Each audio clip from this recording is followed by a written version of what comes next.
جب اللہ تبارک و تعالیٰ یقین کی دولت کسی کو عطا کرتا ہے اور پھر اس کا حال یہ ہو جاتا ہے کہ بظاہر اس کا عمل یہ نظر آتا ہے کہ وہ صحیح نہیں کر رہا، لیکن اللہ رب العزت کی حکمت بالغہ کی تہ تک پہنچنا ہر کسی کے بس کی بات نہیں۔ اللہ رب العزت کی حکمت بالغہ میں وہ بات پوشیدہ ہوتی ہے، مضمر ہوتی ہے، چھپی ہوتی ہے۔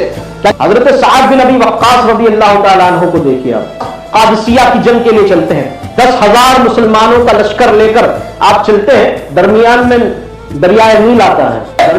اب قادسیہ کی جنگ کے لیے روانہ ہو چکے، درمیان میں دریا آ چکا ہے، سامنے سے دشمن للکار رہا ہے۔ حضرت سعد بن ابی وقاص سوچ رہے ہیں کہ اب کرنا کیا، اس لیے کہ پل بھی موجود نہیں تھا، لیکن یقین حضرت سعد بن ابی وقاص رضی اللہ تعالیٰ عنہ کا۔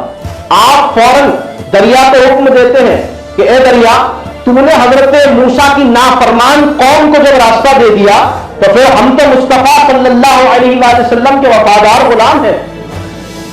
حضرت سعد بن ابی وقاص کے ایمان کا یہ کمال کہ دریا فوراً راستہ دیتا ہے۔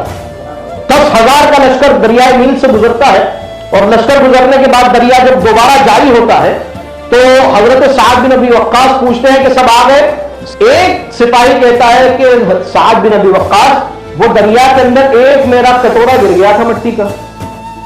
سعد بن ابی وقاص یہ نہیں کہا کہ ایک کٹوری کی تو بات ہے، ایک پیالے کی ہی تو بات ہے، کیا معاملہ ہے؟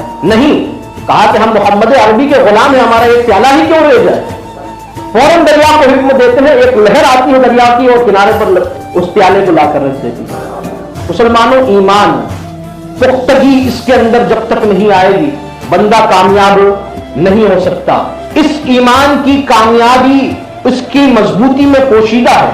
بندہ جب تک کامل مومن نہیں ہو سکتا جب تک اس کا ایمان مضبوط نہیں ہو جائے۔